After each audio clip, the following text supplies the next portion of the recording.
રાપરના ચિત્રો રોડ પર આવેલ શ્રી સ્વામિનારાયણ ગુરુકુળ ખાતે ગત તારીખ 10ના પીએમ આવાસ યોજના લોકાર્પણ પ્રસંગે ગુરુકુળના કેપી સ્વામીએ પોતાના પ્રવચન દરમિયાન ભારત માતા કી જય સાથે વિવિધ દેવી દેવતાઓના નામ બોલાવી ઉપસ્થિત જનસમુદાય પાસે જય બોલાવી હતી। જોકે જયઘોષની આખીરમાં સ્વામીએ પાકિસ્તાન બોલતા જ સભાએ તુરંત જય બોલાવી દીધી હતી। આ સમય ક્ષણભર માટે સભા મંડપમાં સાંપો પડી ગયો હતો। જોકે સ્વામીએ કહ્યું હતું કે ભારતનું અનાજ ખાઓ છો, ભારતની માટી ઉપર રહો છો અને પાકિસ્તાની જય બોલતા શરમ ના આવી તમને?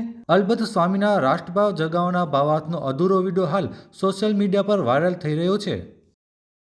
भारत माता की जय, भारत माता की जय, सनातन धर्म की जय, सनातन धर्म की जय, हिंदू राष्ट्र की जय, गाय माता की जय, कृष्ण भगवान की जय, रामचंद्र भगवान की जय, पाकिस्तान की जय, पाकिस्तान की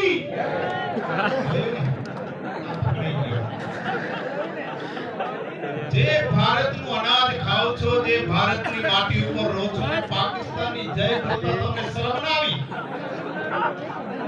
એને ભારત માતાની જય બોલવામાં જો કદાચ કોઈ તકલીફ પડતી હોય તો પાકિસ્તાન નજીક છે। અમારે તો અહીંયા સિંહના બચ્ચા જોઈએ।